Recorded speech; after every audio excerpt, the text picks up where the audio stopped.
Hey, welcome back to another video. I've got a quick one here for you today. Sorry it's been so long since I last released a video. So I'm working on a project right now where I am sculpting something out of clay. He's not finished yet, and I have some big plans for him when I do finish the sculpture. If you're interested in watching the progress on that, make sure to follow me on Instagram because I post updates there as I'm working. There will eventually be a video, but this may take a very long time before I ever get to that. But I thought I should do a video for you in the meantime. And the problem I've run into is that I could use some more tools. I usually make my tools for sculpting, so we're going to make a few today. But before we get into that, I wanted to just kind of show you some of the different tools that we use in sculpting and show you ones that I've both purchased and ones that I have made already to give you an idea. All right, so let's take a look at some of these tools. So what I've got here, first of all, is some clay. This is the clay that I'm actually sculpting with. It's oil-based clay. That means it never dries out. But this particular clay is very hard. I'm squeezing this and you can see I can't really squeeze it. I can soften it by heating it up a little bit. A friend gave me this clay, and I've never sculpted with such a hard clay before, so I thought I'd give it a try on this project. Usually I sculpt with much softer clay like this brown stuff, and you can see I can just pinch it.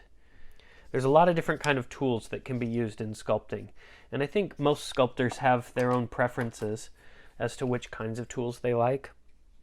I'll show you what we've got. So first of all, there are the wooden tools. These are great for soft clays like this. You can mush things, you can blend things together with them. So they're really good for that kind of thing. And they're great for adding clay. So like if I had some clay here and I put it on there, I can use this to kind of mush it around. Now I should say, as I'm showing this, I'm a self-taught sculptor. So I may be using some of these tools incorrectly.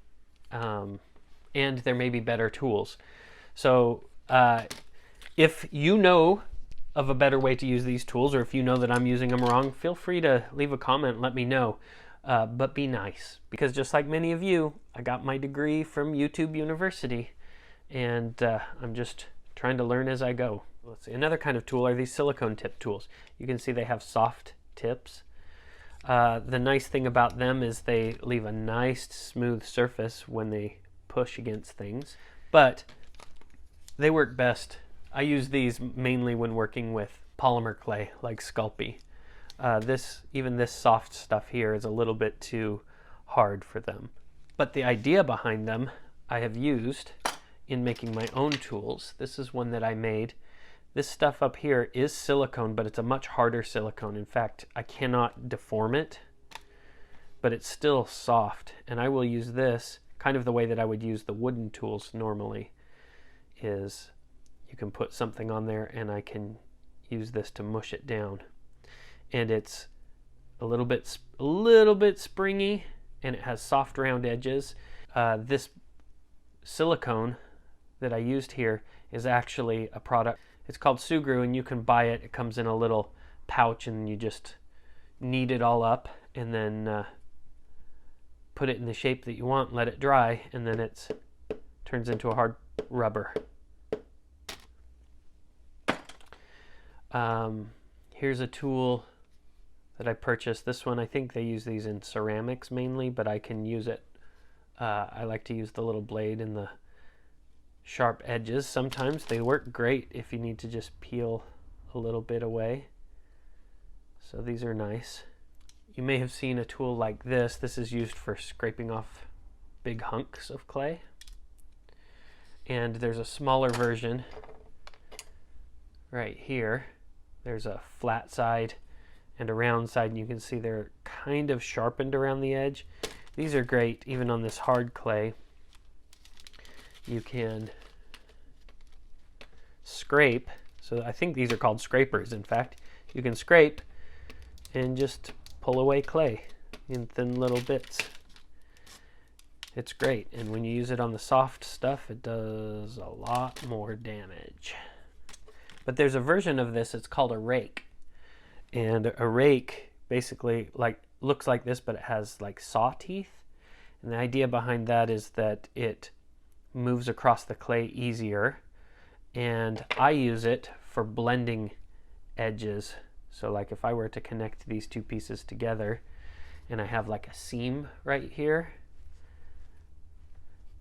then you can use a rake to kind of blend that together. And I don't have any purchased rakes, but I have some that I've made using saw blades. So here's one. It's got a big blade on one side and a small blade on the other. But you can see the teeth, and all you do is you scrape across it.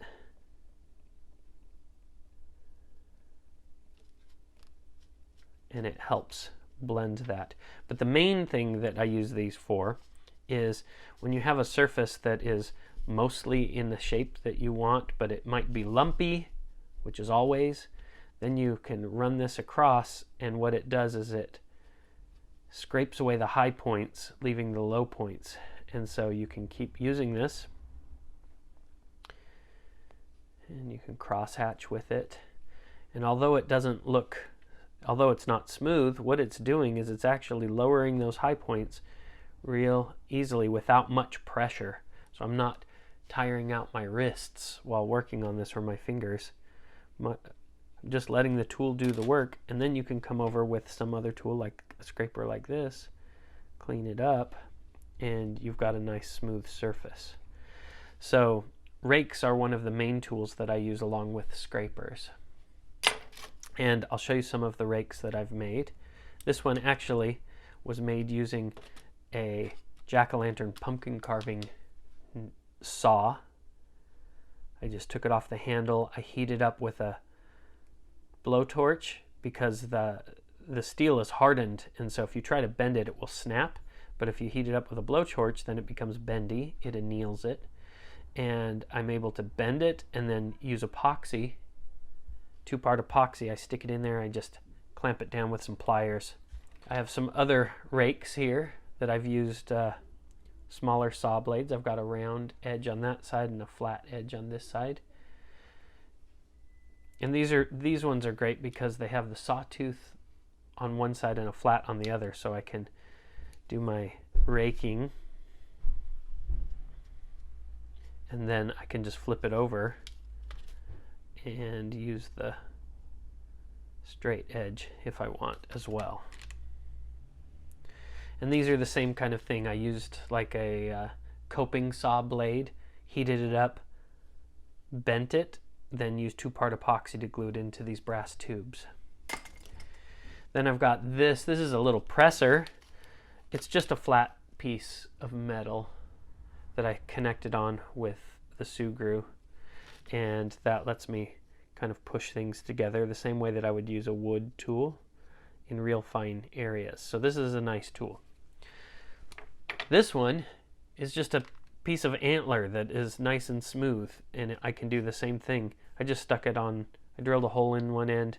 I put some Sugru on it just to hold it, so I can actually hold it like this, and it rests against my hand here. It's very comfortable, and then I can press. And this does the same kind of thing that the silicone tool or the wooden tools do. And then there are tools like dental tools, like these picks that you can scrape with, you can cut with. Then there are more specific dental tools like these little spades that are great for mushing, smoothing, things like that. My favorite tool though is this one, and it's not really this end. I like this end. I use it sometimes, again, just to push things and smooth things, but it's this little guy down here. And it's like a little flat shovel. So I use this all the time for adding material. So if I have something there, I will use this to kind of push it into place like this and blend it. Now the problem that I'm having right now is that this one is actually too big. It's a little tiny, but I'm doing some tiny detail. I want something smaller. So we're going to work on we're going to see if I can make one of these with an even smaller tip. And I may make a few different shapes of this. So those are the kinds of tools that you use for sculpting. So it's for adding stuff or for taking stuff away. And so let's just see what kinds of things we can come up with. And again, I'm kind of making this up as I go. So let's see how it turns out. Because I'm going to be shaping things, I'm going to need an anvil. But I'm working a lot smaller, so maybe I'll use that anvil. Okay, I'm going to start off to see what I can do with this little piece. This is a piece of stainless steel rod. It's 1/16 of an inch. And I'm just going to heat up the end and try to mush it.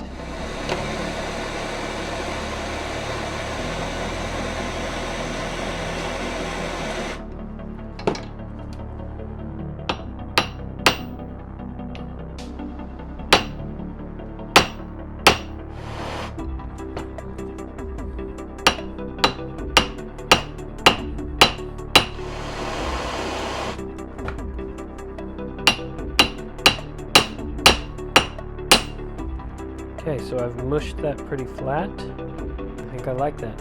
So what I want to do now is shape it a little bit. I'm gonna round the corners. I'm gonna use a sander to do that. The 16th inch wire is pretty, I mean it's strong, but it's pretty flimsy, and if I were to press on it, it could bend. So I want to give it a stronger handle. And so I've got this, which is a 1/8 inch stainless steel rod, but it's got a hole in it. Focus. It's got a little hole in it right there. And so I can stick this rod inside there, and this will be the handle, and then this will just poke out the very end. So I'm going to make another one of these. This one, well, one will be kind of squared off and one will be rounded.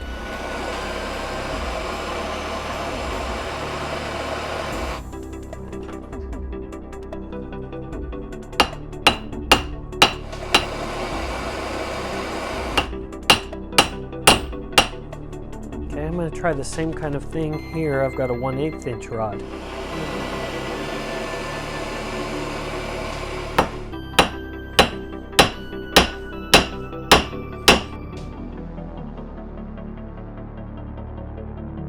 Okay, next I'm going to try making a scraper, and I'm going to use this piece of steel. So this I actually found on the street.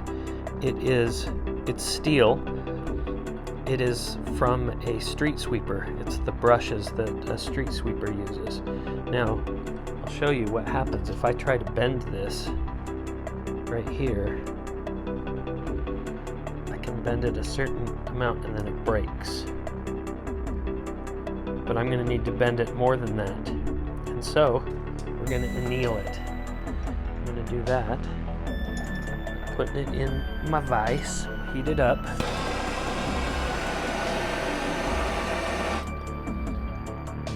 Now I can just bend it into whatever shape I need.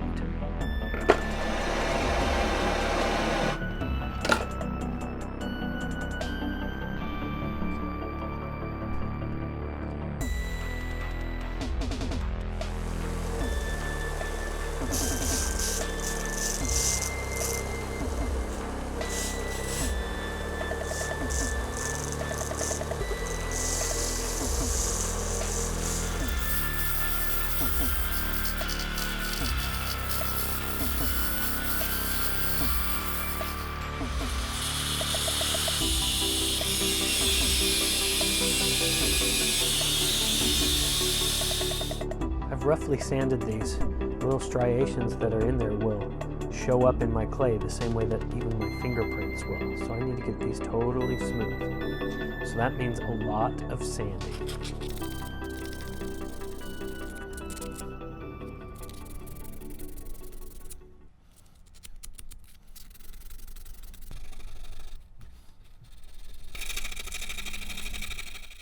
Okay, each of our things have been sanded, so they're all nice and smooth now. And I've cut little tubes for the respective tools. This one will go for these. This is our little tube for our tiny 1/16 inch tools. Here's some tool for this. And I'm going to connect each of these using 2-part epoxy.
My new tools are all completed.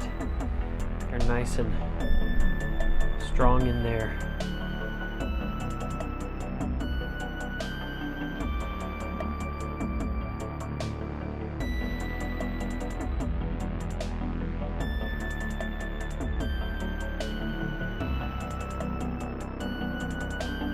Now I can reach into the little crevices and push down the clay as I need to.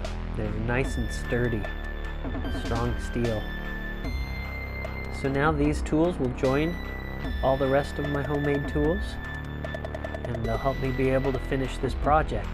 Again, if you want to see updates on this project as I'm working on it, make sure to subscribe to my Instagram at I'm Not Bored, I'm Creative. You can see updates as I post them. Also, make sure you subscribe to my YouTube channel so you can see the video when I eventually finish this and you see the final product. Until the next video, don't be bored, be creative. I'll catch you next time.